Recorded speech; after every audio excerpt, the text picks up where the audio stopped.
Chiapas y Veracruz. Digamos que con excepción de Chiapas y Veracruz son realmente los que conocemos como los grandes receptores de los bienes públicos también. En cambio, hay solamente 4 programas de Zagarpa que atienden a la agricultura campesina, entre ellos el PESA, un programa especial de seguridad alimentaria, que representa alrededor del 4% del total con que cuenta Zagarpa. Es decir, tenemos el 70% de las unidades de producción que lo necesitan, pero solamente el 4% del presupuesto va para ellos.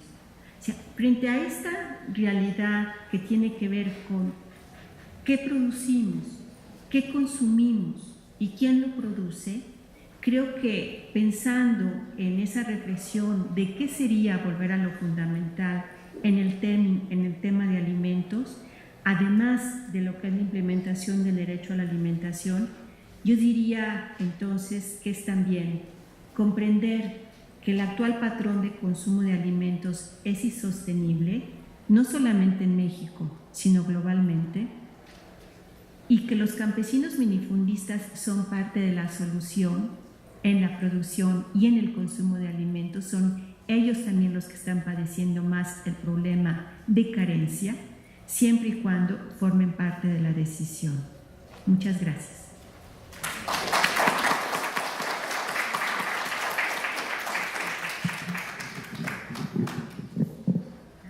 Muchas gracias. La siguiente presentación será hecha por el doctor Gustavo Gordillo de Anda, fundador del Movimiento de Acción Política y del Partido Socialista Unificado de México en los 70, fundador de UNORCA y presidente del Consejo Consultivo de la CNC en los 80, de abril a julio de 2006, coordinador general de la campaña presidencial de Patricia Mercado. Es autor de 20 libros y más de 80 artículos en revistas especializadas. Fue investigador asociado en el Taller de Teoría Política y Análisis de Políticas Públicas de la Universidad de Indiana en Bloomington, dirigido por los profesores Vincent y Eleanor Oldham de 2006 a 2009. Fue subsecretario del ramo y de Políticas Sectorial y Concertación de la Secretaría de Agricultura y Recursos Hidráulicos y subsecretario de la Organización y Desarrollo Agrario en la Secretaría de la Reforma Agraria en México de 1988 a 1994. En la Organización de Naciones Unidas para la Agricultura y la Alimentación se desempeñó como director de Desarrollo Rural en la FAO en Roma y como subdirector general y representante regional de la FAO para América Latina y el Caribe en Santiago de Chile de 1995 a 2005.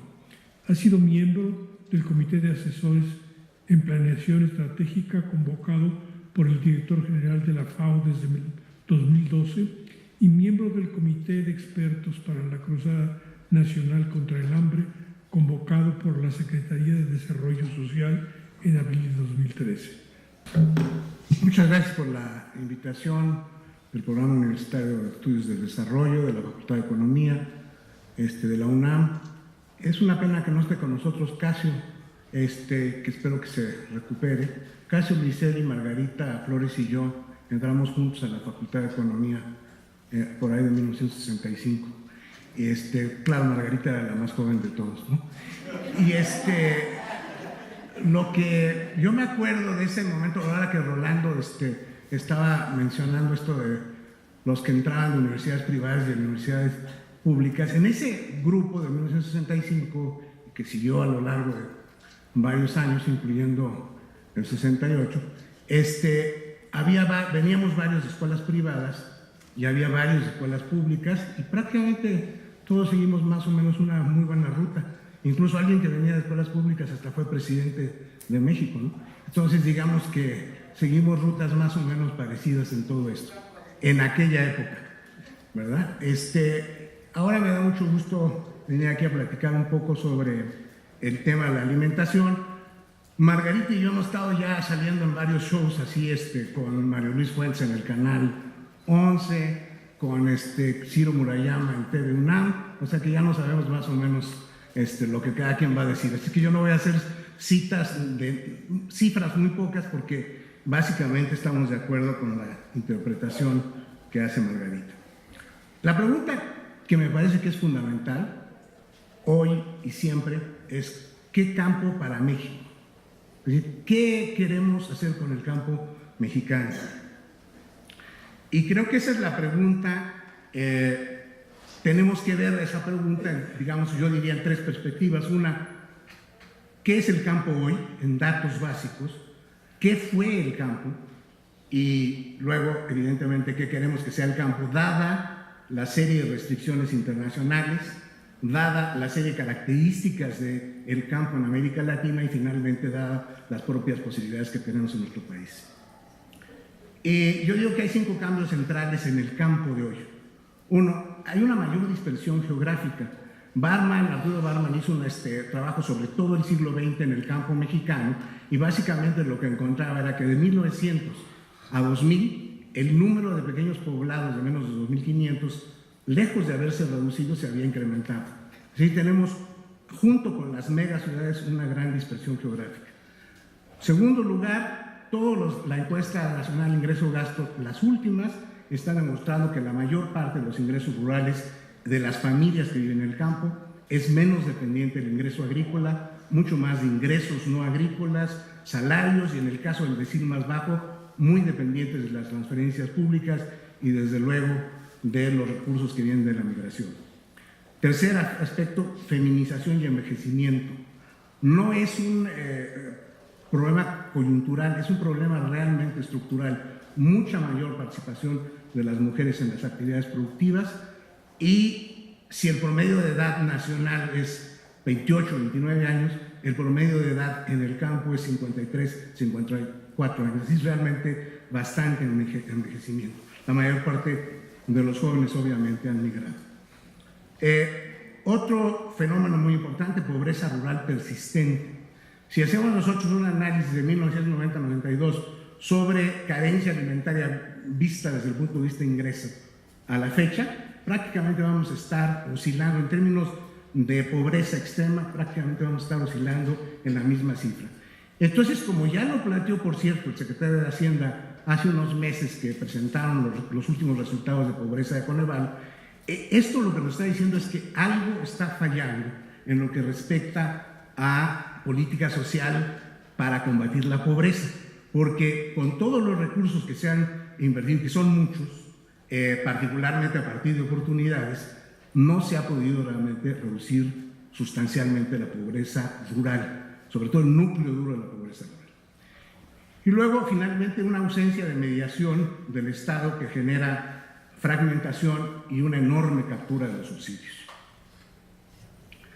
Solamente de estas cosas quiero mencionar 3 que me parecen importantes. El ingreso de los hogares rurales proviene de las siguientes fuentes. En ENIC 2010 se ha modificado un poco en estos últimos 2 años, pero no demasiado.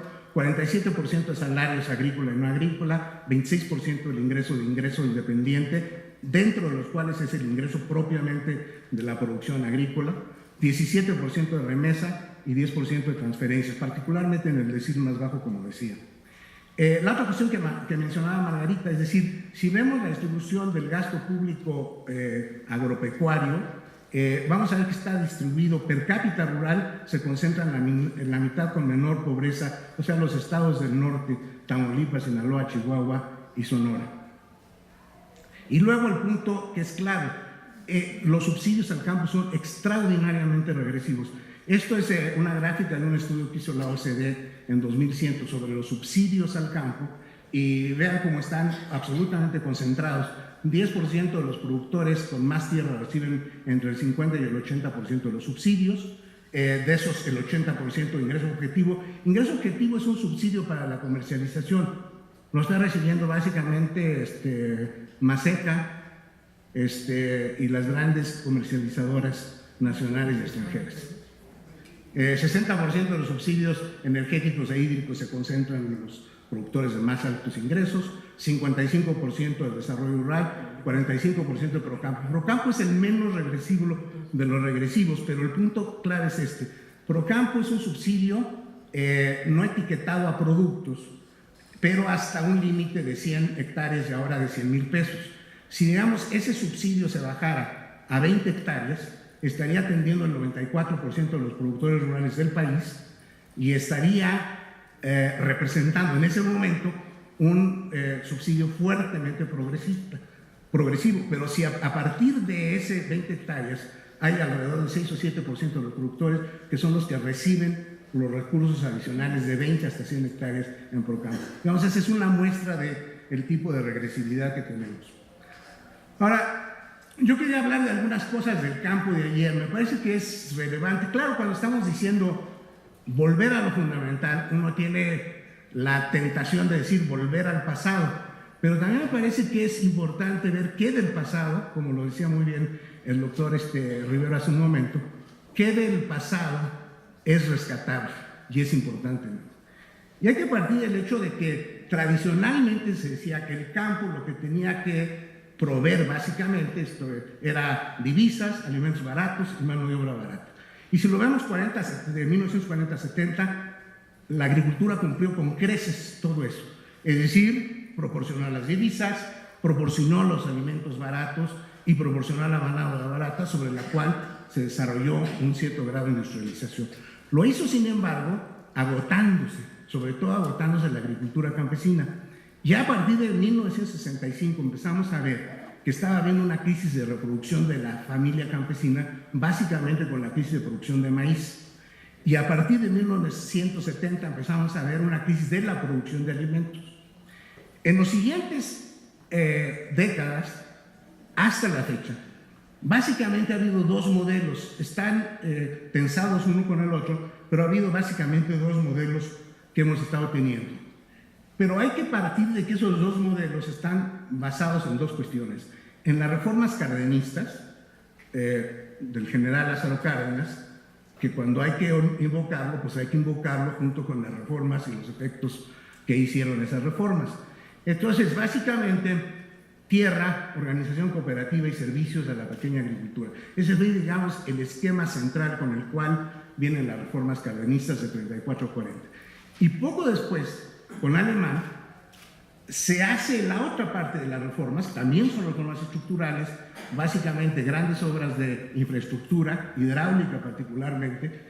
Toda la agricultura, los grandes agricultores del norte, los que producen el 70% de la producción nacional, no estarían produciendo eso si no hubiera las grandes obras de infraestructura que se hicieron a partir de 1945, con una investigación y asistencia técnica, primero con la Fundación Rockefeller y después con los institutos de investigación agrícola, orientados totalmente a la idea de una gran agricultura con irrigación y con grandes productores.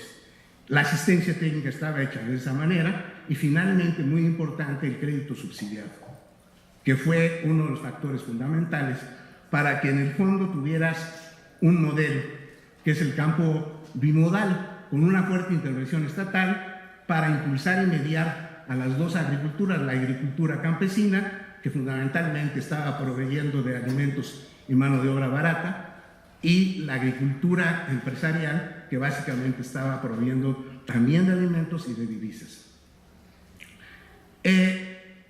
Pero al mismo tiempo que se desarrollaba esta vertiente o esta vía, estaba ahí otra vía presente, que nunca se ha querido decir con toda claridad, quizás salvo hace algunos años, en cuanto a decir la otra vía es el campo sin campesinos. O sea, nos sobra población. Yo me acuerdo haber tenido un debate justamente con un colega que ahora está por la Bolsa de Valores, que decía, básicamente, nos sobran 20 millones de campesinos. Yo le decía, bueno, ¿y qué quieres hacer? ¿Los vas a tirar al mar o qué vas a hacer con eso? No. El empleo que se va a generar en las ciudades, la industria, etcétera, va a absorber toda la mano de obra excedente. Y bueno, evidentemente no pasó. Pero las dos vías lo que tienen, y eso es lo que yo quisiera subrayar, es que puede ser que los empresarios en otros sectores se hayan tragado la idea esta de los mercados competitivos y de que no hace falta que intervenga el Estado. Pero desde luego que los empresarios agrícolas jamás. Los empresarios agrícolas pueden querer mucho para ellos y poco para los campesinos, pero lo que sí saben es que necesitan de la intervención del Estado. Entonces la discusión realmente de fondo es qué tipo de intervención del Estado tiene que haber para las condiciones actuales y no si debe de haber intervención. La misma discusión de si debe de haber subsidios a la agricultura o no es una discusión francamente ociosa, porque salvo el caso de Argentina por condiciones ecológicas, o a Australia por condiciones ecológicas, o a Ucrania por también condiciones ecológicas, no hay prácticamente ningún país en el mundo que no tenga subsidios para su agricultura. La verdadera discusión no es si debe haber subsidios, sino hacia quién tienen que ir esos subsidios y con qué perspectiva los vas a hacer. Bueno, y entonces ahora quería ver cuáles son las restricciones que tenemos hoy en el ámbito internacional y algunas cosas de América Latina. En el ámbito internacional, a diferencia de la crisis de 73, que fue una crisis de alimentos, pero que rápidamente volvió con la tendencia histórica había sido que los precios de los alimentos iban a la baja. Y prácticamente nos acostumbramos, la inercia fue que los alimentos siempre irían a la baja, con muchas consideraciones. Una muy importante es que siempre íbamos a tener una oferta mayor de productos, siempre habría reformas o transformaciones de carácter tecnológico. Pero la crisis de 2008 fue muy interesante porque lo que trajo consigo no es una caída nuevamente en los precios agrícolas, sino más bien una situación en donde lo que tenemos es una gran volatilidad de los precios. Y parece que ese es el fenómeno que vamos a tener en los próximos 10 o 15 años. Puede uno decir que los precios van a bajar en un año cuando tienes una muy buena cosecha, como por ejemplo este año, que en otra vas a tener caídas en algunos productos, pero lo que tenemos que entender no es solo la volatilidad de los precios, sino la enorme imperfección de los precios en los mercados mundiales. Porque finalmente el precio, para poner dos casos, el precio del trigo no lo está definiendo necesariamente el mayor productor de trigo, sino el mayor productor de exportación de trigo. Y el caso notorio es que cuando Rusia cierra su frontera en 2008 para asegurarse el consumo interno de trigo, lo que ocurre es que el precio de trigo se va para arriba de una manera impresionante.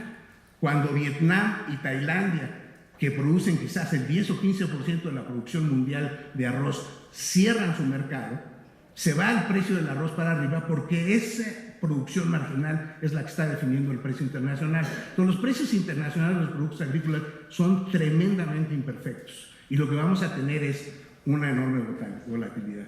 Luego, los inventarios mundiales de alimentos están oscilando fuertemente y entonces la verdadera discusión, la discusión que había antes era decir, no tiene caso que tengamos autosuficiencia alimentaria porque hay productos en donde no tenemos ventajas. Y dos, porque hay la posibilidad de que si necesitamos determinados productos, los vamos a conseguir en el mercado. Los precios están a la baja y por lo tanto, simplemente que tengamos un cierto grado de suficiencia es suficiente. Sí, eso era probablemente cierto, pero no lo es. Porque el problema es que cuánto tiempo te tiene volver a reconstruir, por ejemplo, a los productores que sembraban y cultivaban arroz o a los mismos productores de frijol cuando tienes en el mercado internacional o precios absolutamente imposibles de alcanzar o no tienes el producto y el producto lo tienes que conseguir a través de contratos a futuros. Entonces ahí hay un problema muy importante por el cual prácticamente todos los países, la respuesta que dieron, y hay un estudio de la FAO al respecto, la respuesta que dieron a la crisis 2007-2008 de alimentos fue fundamentalmente los exportadores cerrar sus fronteras y asegurarse el consumo interno y los importadores empezar a crear, los que tenían recursos suficientes, inventarios por la oscilación tan grave que vamos a tener. Otro elemento muy importante en el contexto internacional es que la pobreza extrema se ha reducido en la escala mundial, desde luego notablemente por la reducción de la pobreza en China. Sí, 400 millones de personas menos pobres en China evidentemente tienen un impacto todo. Ahora, si quitamos a China de la ecuación y vemos cómo está evolucionando en África del Sur, en África y en Asia del Sur, lo que vamos a tener finalmente es que se ha reducido la pobreza, pero no en la cantidad tan importante. Pero lo que no se ha reducido son el hambre en el mundo. vista, medida con medidas imperfectas, pero medida como lo hace la FAO con el criterio de malnutrición. Y se encuentra oscilando entre 800 y 1.000 millones dependiendo de qué año. Y entonces eso lo que nos está indicando también es que tiene que haber políticas específicas respecto al tema de la alimentación que no son las mismas y que no necesariamente siguen el mismo proceso de los programas contra la pobreza. Y finalmente, dada la vulnerabilidad de los sistemas alimentarios, cobra una importancia decisiva su capacidad para enfrentar y absorber shocks, todo el tema de la resiliencia. De suerte que yo diría la primera conclusión es la política alimentaria hoy y para el futuro tiene que ver sobre todo con administrar riesgos. Desde luego riesgos climáticos, riesgos de recursos naturales, muy particularmente en nuestro caso, en el caso de México, agua y suelos, riesgos de mercado por la volatilidad de los precios, riesgos de la sanidad, que cualquier enfermedad en animales o en productos vegetales se puede expandir de una manera increíble y podemos tener crisis realmente muy severas. Y finalmente, evidentemente, riesgos políticos derivados de todo esto. En el ámbito latinoamericano quería hacer 2 o 3 señalamientos. Se hizo un libro recientemente publicado hace unos meses por un grupo de 15 expertos sobre cómo veíamos la agricultura en América Latina, qué estaba pasando, qué era lo diferente, qué eran los puntos en común. Y encontramos esto desde el texto del Banco Mundial sobre la agricultura de 2008, que coordinó Alain de Jambry, el profesor de Berkeley. Lo que encontró fue lo que llamó él una paradoja para América Latina, que el crecimiento agrícola en la región es relativamente poco pobre, aún en los países donde hay gran dinamismo y reducción de la pobreza rural mayor. Es decir, mucho de esa reducción de la pobreza no tiene que ver con la agricultura, tiene que ver con otros aspectos importantes. Y en otras regiones, en todas las demás regiones del mundo, sí la agricultura tiene un sesgo pro-pobre, es decir, el crecimiento de la agricultura sí tiene un efecto en la reducción de la pobreza. Se explica esto por desigualdades estructurales en propiedad de la tierra, pero hay un factor que es muy importante en todo esto, tiene que ver en que buena parte del crecimiento agrícola en América Latina se concentra en rubros que generan poco empleo, y 2, el diseño e implementación del gasto público es notoriamente regresivo en toda América Latina. Es más regresivo en México. Se hizo un estudio sobre gasto público al campo, incluyendo gasto social al campo, de 1985 a 2002, lo hizo la FAO, en 18 países, y el resultado de eso fue, el país que per cápita invierte más en el campo es México. Y los resultados, medidos en PIB, en PIB agrícola, en PEA, etcétera, son extraordinariamente magros.